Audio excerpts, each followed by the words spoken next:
So up to 42% of YouTube shorts are being created with AI up until today. So you're releasing 100, 200, 300 shorts a day and totally jacking up the system. So it's skewing the analytics. It's making the user experience worse. And so YouTube came out and just said, we're not doing that anymore. It's interesting to see that YouTube comes out with that, which is a big deal. And I think this is a relief, but also at the same time, I think really shows the importance of the you in YouTube. If you're a real estate agent and you're tired of cold calling, door knocking, and spending money on ads, then subscribe to this podcast. We discuss leveraging the power of YouTube for your real estate business and how these strategies earned us over $1 million in GCI our first year in real estate. My name is Levi Lassick and my partner is Travis Plum. Let's get started. So is AI going to take over the world, especially the content creation space? Well, possibly, but at least not on YouTube for now, as YouTube just came out with a recent update that they are going to be deprioritizing and demonetizing AI content, which really means you as the creator are more important than ever. And that's what we're discussing today in the podcast. I've got Chris Owens with me, and this was an interesting article. I know you reviewed this and looked at everything. So let's kind of break this down, what this means for all of our YouTubers out there, real estate YouTubers as well, because we know that AI is quickly taking over the world. And so a lot of people have been concerned about that, and the whole premise of AI is not going to take your job, but somebody who works with AI is going to take your job, or the real estate agent who works with AI, which, yeah, I mean, it can definitely speed up some things. But, you know, as I emphasize with people as well on, especially when it comes to content creation research, I mean, can I put in a prompt and generate instant data? Absolutely. But here's the thing. You still have to read through that data. You still have to double check it. You still have to make sure it's got up-to-date dates, up-to-date information. It makes sense. You know, it's not using all these fancy words that mean something else, or it also sounds like you plan to regurgitate that information. So regardless of the power of AI, maybe it speeds up a little bit of research, but you've got to double check. If you're a good agent, I mean, if you're a good agent, you're going to double check the work, and you're going to make sure that you just don't, again, regurgitate that stuff on video. So can it help speed some things up? Sure. But I still find myself proofreading quite a bit. I feel like I'm the teacher, you know, now I'm just like reading through all the research papers with my red pen going, wait a second, that doesn't sound right. That's not right. Let me double check that stat. So, you know, before I would just do the research and write out my bullet points. And since I was pulling straight from the research, I had it all there ready to go.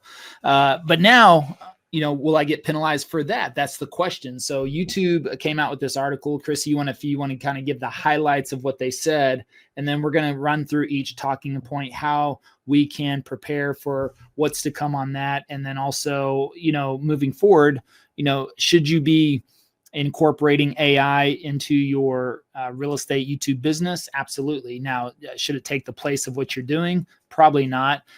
You know, do you want to turn yourself into an avatar? Well, there could be advantages to that, but at the same time, you got to be mindful of the cons, so to speak. So let's kind of talk through all of that. And you want to give the overview of the article that they came out with? Yeah. So kind of the main focus of the entire policy is creating more space for human-led content. That was a huge piece in the article and the announcement that they made, is that they want human-driven content. And if they notice that a lot of the content you're creating, like, you know, 80-90% of the content is made with AI, you are going to be demonetized. Now, that doesn't necessarily mean that you're going to be banned from the platform.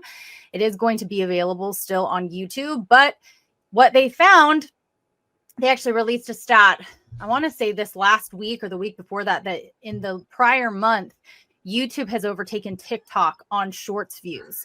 And where that looks kind of like a good thing, the reason it has been overtaking TikTok is because people have been taking advantage of the monetization policy and going nuts with AI content. So you're releasing 100, 200, 300 shorts a day and totally jacking up the system. So it's skewing the analytics. It's making the user experience worse. And so YouTube came out and just said, we're not doing that anymore. We're going to be using our own tools plus a human reviewer to go through this content and see if it really has value. And if it doesn't have value that's led by humans, then we are going to demonetize it. And that also means deprioritizing it in the feed. So overall, they're really looking for, and this is a word they used all the way through this article, is inauthentic. And we talk all the time about being your authentic self on camera, and YouTube is staying true to that, which I love to see. A lot of other creators who have been reviewing the stuff that's come along with this article have been talking about how they're hoping that Instagram especially will take advantage of this same policy, because that has been skewing analytics and reducing views most likely for the authentic creator. And so if you've noticed that your views have gone down, they had some crazy stats come out. I cannot remember the exact number, but it was a huge portion of creators on YouTube, Instagram, and TikTok have noticed their views going down over the past 3 to 6 months.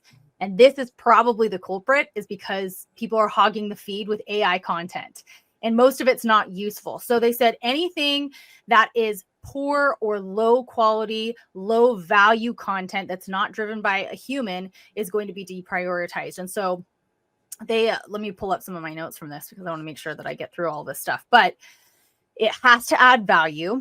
And so originality is going to be a big part of this. So reaction videos, AI storytelling videos, it's okay to use AI, but if it's not involving human interaction, human originality, you're not going to get paid for that. It also is going to push you down in the feed in importance. Low effort uploads. So things like slideshows. This is actually one that a lot of agents are very, very notorious for doing.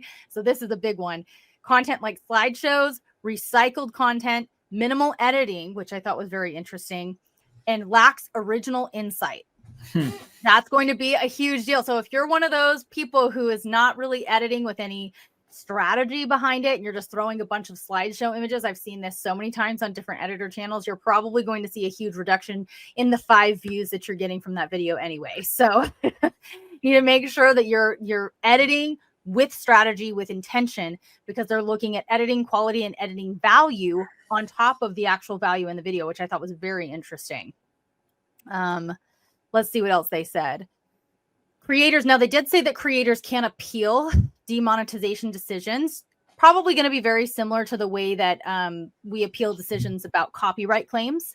So if you're using a stock song or something, or stock video, and you get claimed for that, you can, put an appeal in for that. You just have to provide, a good explanation. So we haven't quite seen that come out yet, but I'm guessing it's going to be very similar to that.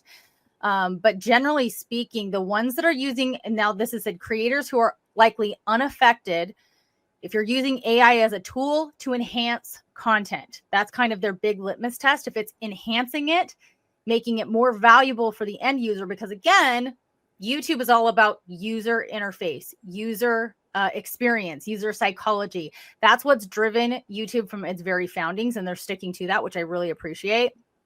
But you have to also add significant human commentary. So say that you are talking about a concept that was maybe derived from an AI, I don't know, like maybe a new community, maybe they have AI renderings or something like that. If you're doing an actual voiceover with a real voice, not your AI voice or your AI twin, likely not going to be a problem for you, because again, it's still adding genuine value that no one else can add, right? So you kind of have to think about it this way. Now, one thing, this is interesting. So up to 42% of YouTube shorts are being created with AI up until today. This policy takes place today, so that's definitely going to cut down on the number of AI shorts you see. 42%. That's crazy. Interesting. Well, the thing is that a lot of creators have been complaining about long form views being down. And then, of course, just look at the real estate space that shorts are taking up on your feed. If you haven't noticed, you'll probably notice now. If I log on to my phone, sometimes it'll be long form video, and then it'll be a grid of like 4 shorts, and then it'll be long form video, and then sometimes another grid of 4 shorts on there. And so you think about it, just even a couple of scrolls, and I'm already getting access to 8 different shorts videos versus 2 different long form videos. And then if you got something where we don't focus on shorts at all, at least not at this moment, but then why that they don't work. yeah, could we not be getting featured as much before? And I don't know, Q1 for one, this is interesting too. I mean, because Q1 was down on views for us. Now I've talked to clearly other people that have been through our program, and they're like, well, Q1's the best for us, and everything's down in Q4, and Q4 for us was really, really strong. Q4 of 2024, very, very strong. We were hitting highs, sustained highs. I mean, it was just, I was like, man, we're flying all the way to the moon. And then Q1 came and it was like, wah, wah, wah. And now we're back to, I mean, yesterday we hit an all-time high in daily views, over 26, I think it was like 26,700 views in one day on the channel. And we've had some pretty big days before. So I think our largest day before that was like 19 or 20,000. So we crushed it by about 6 or 7,000 views. And right now we're hitting all-time highs on the channel again. So even after 4.5 going on 5 years of this, it's still possible to hit highs. All of our last 4 or 5 videos have been 1 out of 10, which in Q1 I was hitting 10 out of 10. And I thought, well, it's over. Yeah, the ship is sinking. I'm dead in the water. Now the funny thing was we were still getting phone calls, and actually in Q1 we added $30 million in our pipeline, which means and that was just based off of 34 clients. And so we had way more leads than that, but 34 specific clients said, hey, we want a contract in the next 6 to 9 months, basically this year. Not the right time for us right now, but within the next 6 to 9 months, we want to buy something this year. So they know the environment, they know about tariffs, they know about the economy, they know about interest rates, but they're still saying, hey, within the next 6 to 9 months. And that just happened in Q1. 34 people at an average price point of about 900,000 as well, which our average price point is typically $550 to $650 average. But yeah, here we are. We got the $900,000, and that's a big range. Mainly they were between 800 to 1.3.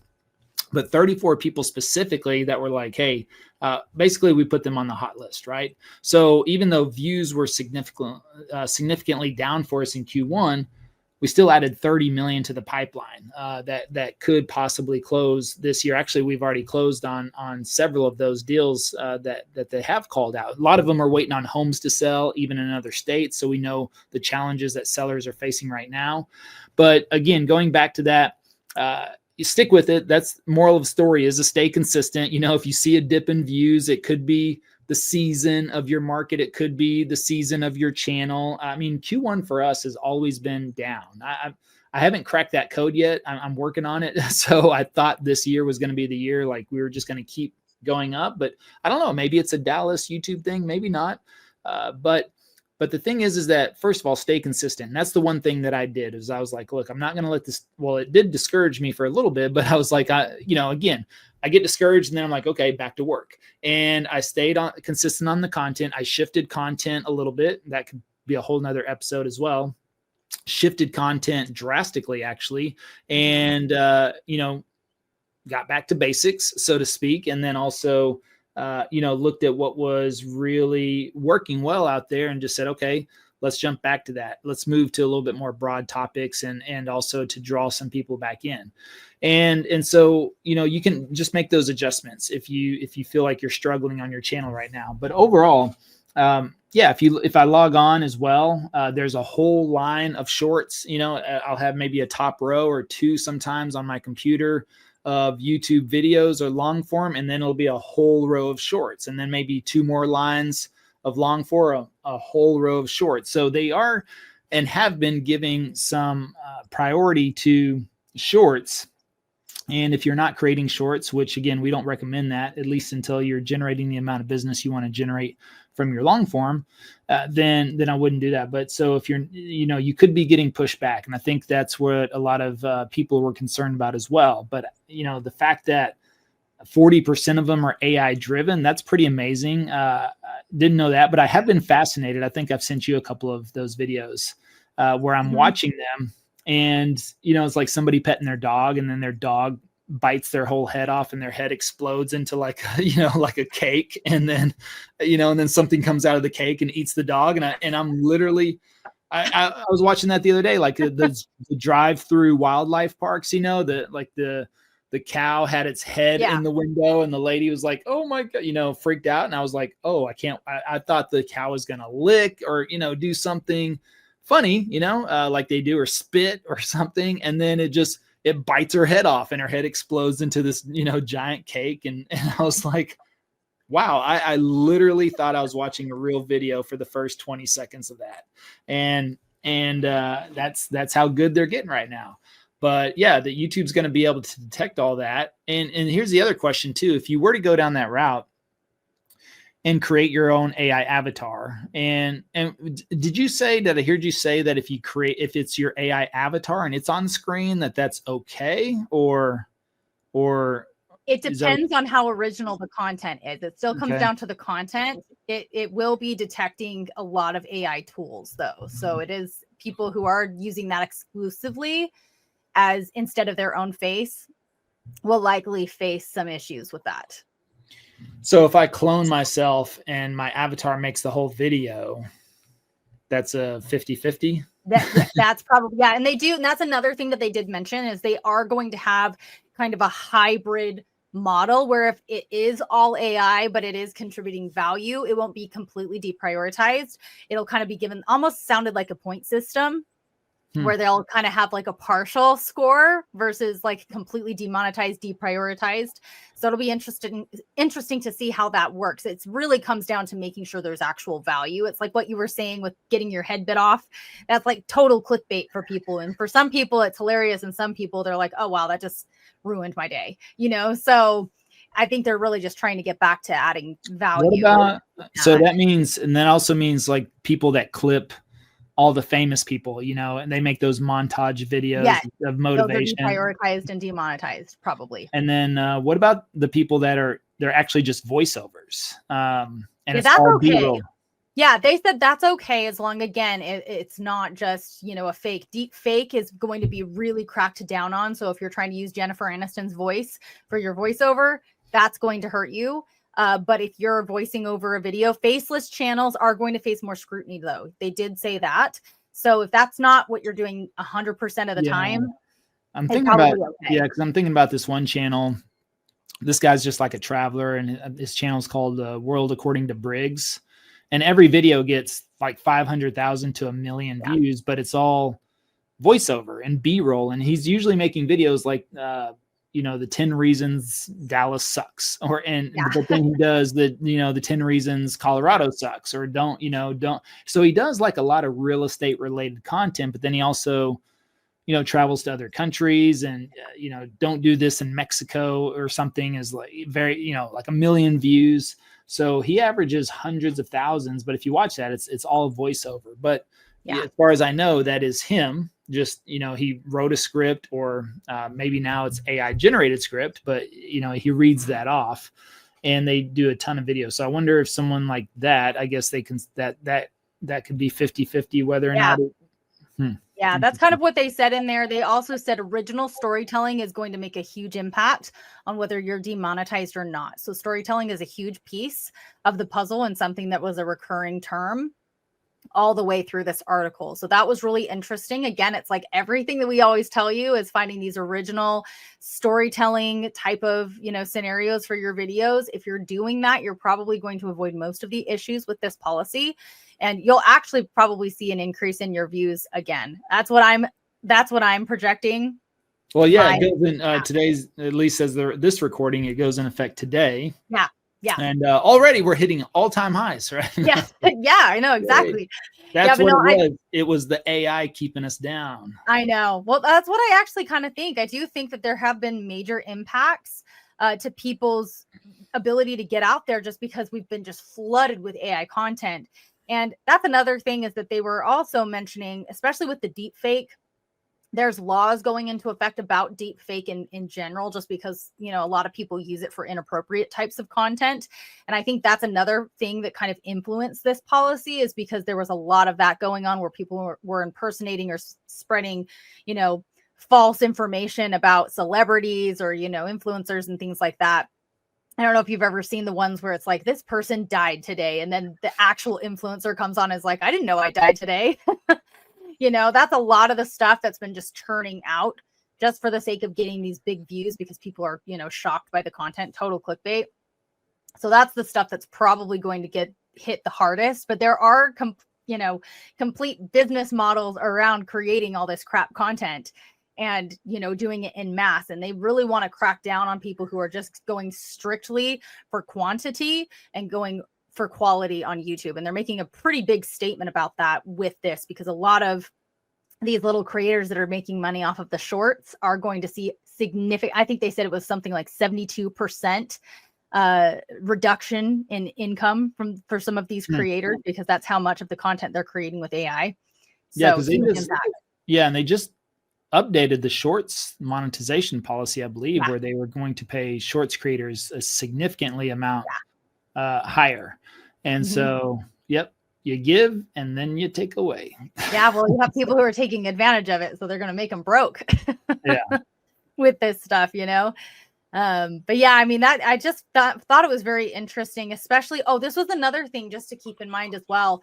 They did announce that they are going to have tools that can detect scripting that was done solely with AI. And so if you are using a script, we do use scripts for some of our stuff. Again, they said scripts are not a bad thing. You can use AI tools to help you make better content. But if they detect that you're using stuff that is always just 100% scripted, you have a risk of being demonetized and deprioritized. So that's something to keep in mind.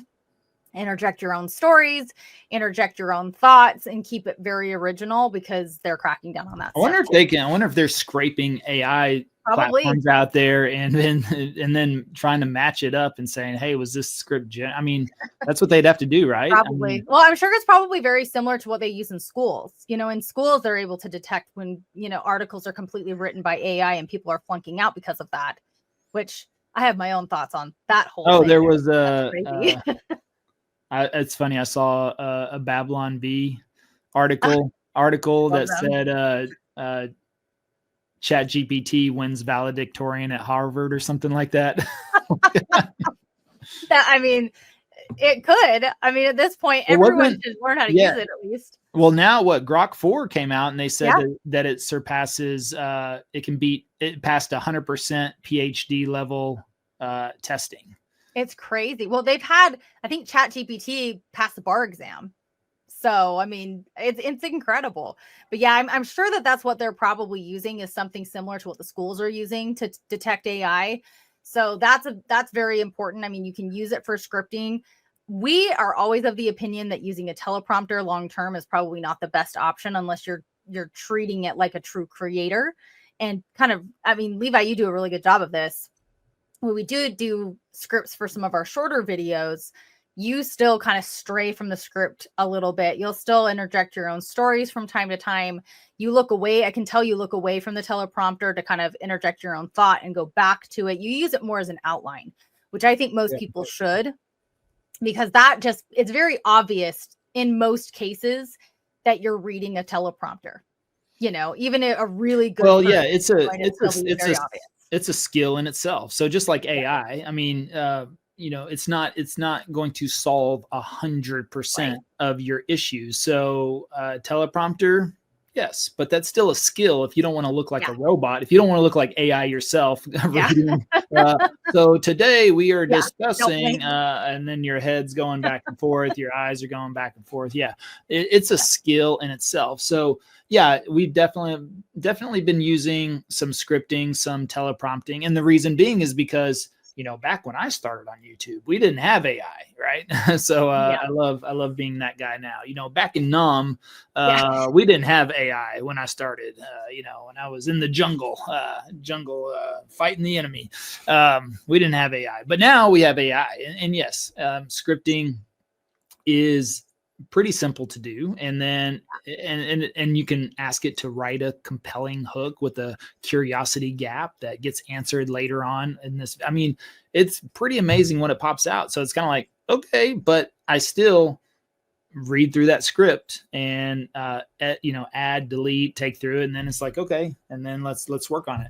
Now those videos have been doing pretty good on the channels. And so, at the same time, I do know that other big name creators, have scripting and clearly teleprompters. I mean, this is something that I heard Graham Stephan on a podcast, and he, spends 8 hours writing his script, for a 15-minute video. And so writes it, rewrites it. And now he's writing himself. I'm sure he's utilizing some AI in it. But again, back in the day before AI, he was spending all that time. Maybe he's cut that down since then, unless he's still doing it manual, but then he's going to feed that into a teleprompter. If you're going to spend 8 hours scripting something, you're going to put that in a teleprompter so you can, stick to the script. So, and so it's, those tools are there, and yes, it's even with the teleprompter, it's a skill in itself. Yeah. So, and it's interesting because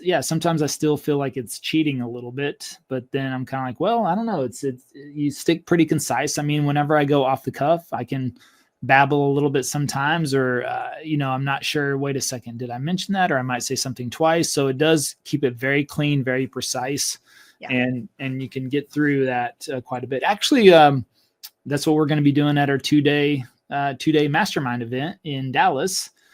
If you want to know about that, it may be too late. I think we'll probably be sold out, but we're doing just a small 15-person event here in Dallas, and you can comment below Dallas or something like that, or event, and if you're interested, we can send you a link, but if there's any spots left. But we're going to be walking through all that in person, how to script, if you want to use a teleprompter, you could do that, or how to bullet point record those videos. It's really just going to be all in-house, how to make an office video and how to make a field type video, like go out in the new construction community, do a property tour, something like that. So anyways, just throwing that out there. But it's interesting to see that YouTube comes out with that, which is a big deal. And I think this is a relief, but also at the same time, I think really shows the importance of the you in YouTube, which is, your personality, something we've talked about for years now. And doesn't matter how many realtors are on YouTube, people are going to choose by personality. Who do they connect with, and who do they feel most comfortable working with? So, if you're not yourself, or if nobody reaches out to you, maybe you shouldn't be yourself. I don't know. Maybe that's a sign. No, people connect with people on different things. And we know there's a lot of people in Dallas now making videos, and I know we don't get all that business, but how much business do you need? So we keep the doors open and the bills paid, and that's really important. So, and I don't know until I meet people in the street, which is funny. The last 4 days in a row, I've run into people that love the channel, but not a single one of them said, thanks for selling me a house.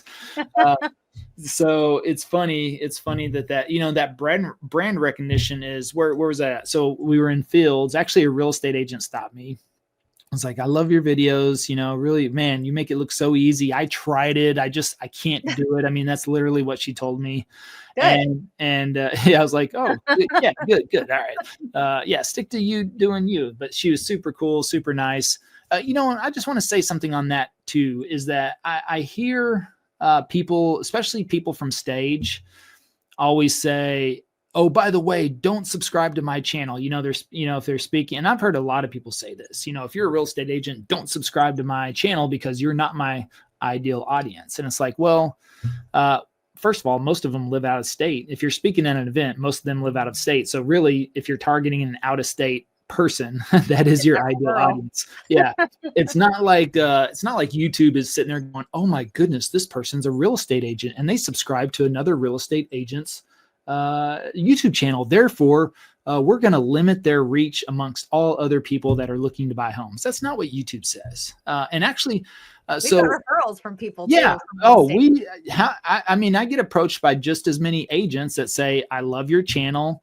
And if I ever have anybody moving to Dallas, I'm going to send them your way, or they're going to share our channel with that person. And we've had that happen where someone will reach out and say, well, yeah, I met, Fred up in Ohio, and he sent me your channel and told me to just call you whenever I was ready. So I was like, oh, that's cool. Yeah. We've helped real estate agents move to Dallas. Yep. We've had real estate agents call us and say, I'm a real estate agent in Colorado. I'm moving to Dallas. Would love for y'all to help me out. I know the game. And then also I'm going to get licensed in Dallas. And we've even added them to our team, all these different things. And so referrals. And here's the other thing. Most real estate agents, if they watch your videos, they're going to watch the entire video because they're studying them as well. So guess what? That's also good for your channel.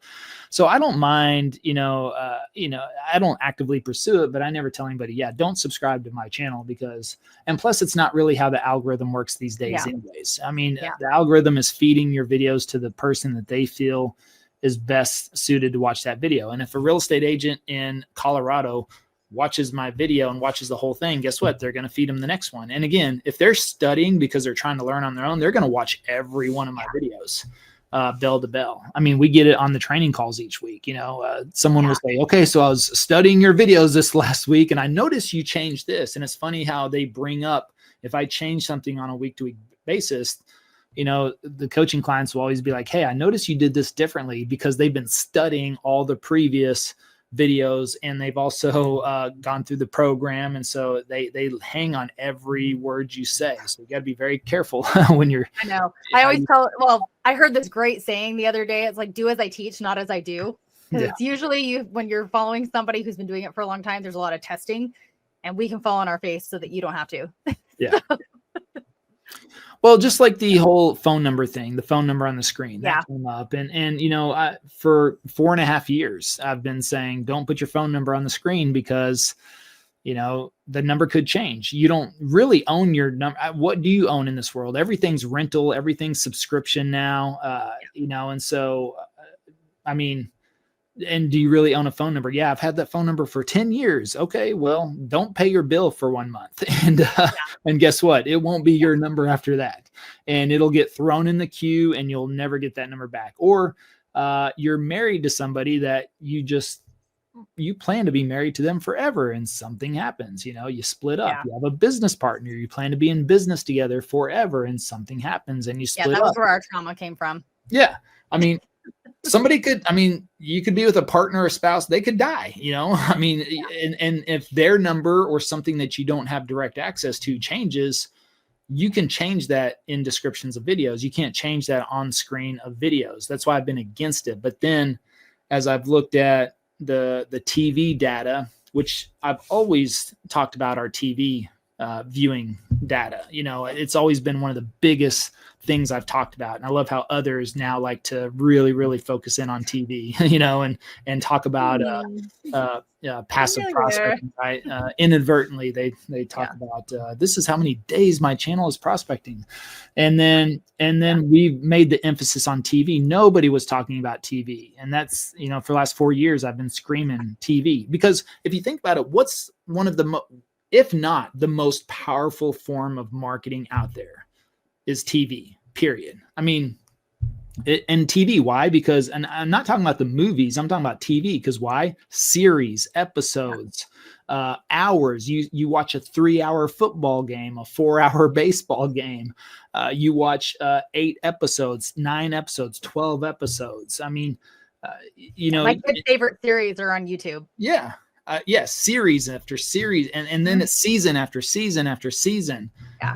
And so that's what we're doing on YouTube, is we're creating episode after episode, season after season, and really we're like never ending season. I've thought about, man, what if we just did, 6 months of the year, like a natural TV series? I don't know. I think that would be interesting, but YouTube, I think, is geared a little differently too. And that's a little bit of the pressure of consistency on top of it is you feel like you have to publish every single week or else, but that's not true either. Some people publish once a month. Some publish once every 2 months. There's this, what was it at Vid Summit this last year? They talked about this amazing, the circus or something. They publish like once a year, and they get hundreds and hundreds of millions of views. I think they're trying to turn that into a consistent series, but the animations that they do are so crazy. Yeah, they publish like once a year. But anyways, the thing is that you've just got to find your unique voice. You be you, but going back to you and YouTube, I mean, that's what it's really about. It's about personality. It's about connection. It's about people like to watch people that they connect to, they relate to, and sometimes that takes a little time, but that's the advantage of having multiple videos as well. As somebody may not like you in the first video, but by the time they get to the third, fourth, or fifth video, they're kind of like, oh, okay, yeah, I like this person, Yeah. So all of that is relevant. And again, we're creatures of connectivity. If you've ever seen the documentary on the Blue Zones on Netflix, the Blue Zones talks about there's 5 regions in the world that have the highest concentration of centenarians, and that's people that live over 100 years old. And you got Loma Linda, California. You've got this region in Costa Rica. You got one in Japan, one in Italy, and one in Greece. And they looked at the common traits, and it wasn't really, sushi versus Mediterranean diet versus, whatever they ate in Costa Rica, fruits and vegetables and fish, I mean, it was really, they all ate whole food diet. They all ate real food. But the other thing was really movement and community. They all lived in small communities, saw their neighbors often, saw their family. A lot of them had brothers, sisters, parents, grandparents within that community, a lot of community dinners, family dinners. So the lifestyle was centered around a lot of movement during the day and eating nice whole food in the evening with family, and that's what they could really kind of contribute, living past 100 to in those areas. So it just makes me say, yeah, what are we in a world of now? Screens and community, likes and follows and it's like over this last year too, as we travel, we're like, that's why we got to do more meetups. We've got to do extra stuff to get people together doing this thing in Dallas. I mean, we got to get people in person because I think now it's more important than ever is where people start to feel disconnected too. Isolated. Yeah. That way. They spend a lot of time online, right? Especially me. Like I've narrowed my Zoom days mainly down to one day, but at the end of that day, I feel zapped. I'm like, I got to get outside. Like I need some sunlight. I got to go. I got to see. I got to feel the grass. I got to go for a walk. I mean, it's just, and that's why I love being out in the communities and running around, talking to people and filming and hanging out with Alex or, Travis, whenever we're doing stuff, and, Lake House we spent at 4th of July, all the families, if I could just do that all the time, that'd be fun. I know that'd be awesome. That's what we're working towards. But yeah, overall, I think, I don't know, was there any other talking points from there that you wanted to cover? Or is that pretty much sum it up? Well, kind of the big one, and this actually will probably impact a lot of people, is repetitive. So if all you're doing is house tours, you're probably going to get dinged or at least looked at the very least, probably deprioritized. So that is a very recurring theme that I heard from a lot of creators over the last 3 months is that they were just kind of, we did the same thing. We leaned into the home tours and did those over and over and over again.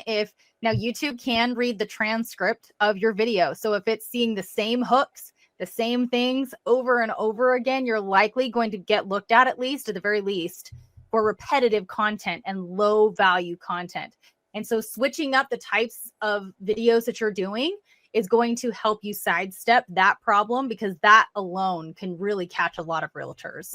So yeah, repetitive content, it has to add value. So yeah, if you're just throwing stuff together constantly each week and you don't have strategy behind the types of videos that you're doing, truly it's listening to your audience. And that's, at the end of the day, YouTube is built on user experience. And if you have a poor user experience, you're going to have poor results. That's how it's always been, but even more so now that they're putting these AI tools into play. Now, it's so interesting because they mentioned, you know, they have a parent company, I forget, that does a lot of the AI side of YouTube. They're going to be using this parent AI company to find AI. So, you know, the AI is smarter than us. Rather than trying to bend the rules, follow the rules, follow your audience, do what is best for your audience, and spend time and effort every single week trying to figure out what your audience wants to see and hear. That's what happens when I see people going down on their view counts on any platform. This is why people think they get shadow banned. You know, I hear that word all the time. I've been shadow banned. I've been shadow banned. That is rarely the case. It's usually your content just sucks. And I hate to say it, you know, because that hurts people's feelings. But the reality is your content is not serving your audience. And that's when we get into these like cycles of doing the same thing over and over again. And we like to bulk create so that we can, you know, have a little bit of wiggle room and a little bit of a cushion. But if you're creating 2 months worth of content and putting that all out together, that's actually another thing they mentioned was mass production. Now that may not apply as much with long form just because it is higher effort content, probably applies even more to shorts. But I will say if you're doing 2-3 months of content at a time, you're not listening to the needs of your audience in that moment. So I probably wouldn't go more than, 2 to 3 weeks ahead with your content, just because, again, you have to be listening to what your audience wants to be able to get pushed out to new audiences on YouTube. So if you make your focus just obsessed with your analytics, obsessed with not necessarily all of them, but the big ones, right? Like your click-through rates, your watch time, those types of things, kind of the big 3 or 4. If you're paying attention to those things, it's going to tell you exactly what your audience wants, and your audience will always be served. If your audience is always served, your videos are going to go where they need to go. So human connection, originality, value. That's like the 3 pillar pieces of this new policy. Yeah, I just spoke to somebody the other day, and they said their words were, "The YouTube algorithm hates me now," and I was like, "Well, what you're doing, you're kind of doing the same thing over and over again." Well, yeah, that used to work. Well, it's not working now. So, when's the last time you've incorporated things that we still talk about today, which is, some simple pros and cons, a map video, a listicle, these are foundations. Variety, right. Variety. And they said, well, what I was doing, which was a lot of home tours or, model home tours. They said it was easy. And I was like, right, that's the key word, is easy. And I said, look, I fell into the same trap last year, and mainly because I was traveling so much, speaking, events, masterminds, and all of that, podcast, so if I get invited to a big podcast, I traveled to there, to do that in person. And so much travel. I mean, I spent a lot of time out of my market. So whenever I came back, it was easy to just, there's a brand new construction community popping up right now, and they've got 3 model homes. I'll go. And I just thought, and that really had that surge in Q4 as well. And then Q1, again, kind of started to phase out. And I just thought, okay, well, it's probably time. And my goal was to spend more time at home this year for 2025, especially with Lucas, as he's, now it's a lot more fun interacting with him versus him just being a paperweight. So, now it's now those types of things matter. But also I just, I wanted to get back because certain areas of the business can suffer in your absence. And for me, content was one of them because it wasn't really a priority. In the first, 2 years of the business, content was all my priority. And then you have 3 companies, and then you're running companies, and then you're invited to speak everywhere. And then all of a sudden that becomes the priority. And then I did new construction because it was easy. And that's what I told this person. I'm like, that's the key word. If we just go for easy, guess what?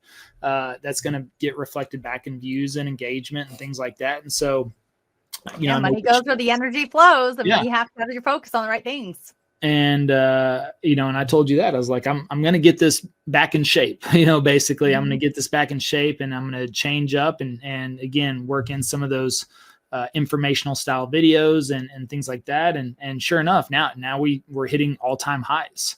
And it's crazy to see what's happening. Leads, I mean, coming in this type of market where everything is still completely uncertain. And it'll be interesting to see. I mean, I think Trump's next fight is with housing and interest rates. So he's gotten past the big, beautiful bill. And I think he drives rates down. It's going to be interesting time again. So, but in the meantime, the consistent ones will be the ones to take advantage of that too. Oh, you won't be able to jump in when it happens. It happens for the people who have been consistent. That's important. Then everyone's going to want to come back in, starting their channels again. It's like people, you got to work through the good and the bad. Yeah. And it sucks working through the bad, but that's part of it. And it's also, I think, where you really grow and stretch yourself and learn new things about yourself and realize, okay, 100%. Is this where you give up, or do you double down? And for me, it's like, all right, I'm going to get out of this one way or another. In Q1, it wasn't looking good. I was just like, man, and you start to wonder sometimes, have I lost the edge? And what did I do? Well, I've got to double down and work harder, be more intentional about content, clear my schedule so that content becomes the priority again. And that's what I've done for 2025. And things work in a 90 to 120 day cycle, just like in real estate, business, same thing on YouTube. So what are we? We're in July now, and that's probably what it took, about 90 days to turn that around. If you were to look at the channel, new fresh content and kind of getting back to basics, so to speak. And sure enough, it's working out well right now. And so, but to me, what matters is that the phone rings. We have business to handle, and that's the most important thing. But yes, views, a vanity metric, but still we're always watching that, right? And even with higher views, I mean, lead flow is still pretty good and consistent. But for me, what really jumps the lead flow is interest rates. Anytime it's gone up, I've seen leads come down. Anytime it goes down, I see leads go up, regardless of where views are at. So yes, views are a good indicator. Definitely important because that's more eyeballs, but it's interest rates, I think, in my opinion. So yeah, it does. All right, cool. Well, I think that's a good overview. Anything else on that matter? That was it. No, I just think at the end of the day, it comes down to the human connection, and I'm really happy that some of our social platforms are starting to kind of follow suit with this too. Search engines are the first to make these changes because at the end of the day, that's really what drives success on these platforms is the human connection. And so not getting too far away from that, not getting distracted by the shiny objects. And this is another thing I just want to say to wrap up. There are so many AI programs and you could spend your entire life trying to learn a new one. There's always a new one popping up. If that's what you focus on, you're going to be that scattered with your content and your content will suck no matter what programs you use to put into it. And you can blame the algorithm, you can blame the content type, you can blame your lack of focus, but at the end of the day, it's going to be your fault. So make sure that you drive your channel with human connection, human data, and just with the intention of serving your audience rather than just getting stuff out there. Be intentional with your strategy. Don't just throw things up on the wall like spaghetti and just hope that something sticks. Use strategy behind everything that you do, and you should be okay with this. Yeah. You'll probably get helped, actually. So you'll probably get a little bit of a boost. That's what I think is going to happen, is that people are going to see a random boost in their views over the next 60 to 90 days. Yep. All right. Comment Dallas if you're interested in the Dallas Mastermind. Very, very limited seats on that. Only 15 we're doing. I think we've only got a couple of spots left right now as well. Yeah, we're pretty close to sold out on that. So, but then also check the description for anything else. If you want to partner with us at EXP, if you want to download Channel Studio, we're going to be doing a new, actually we have an episode coming out about the AI stack and how we've been utilizing Channel Studio and Subscriber. That'll be out next as well. So cool new platforms out there for these types of things that we're talking about. So keep an eye out for that, and we'll see you on YouTube. See ya.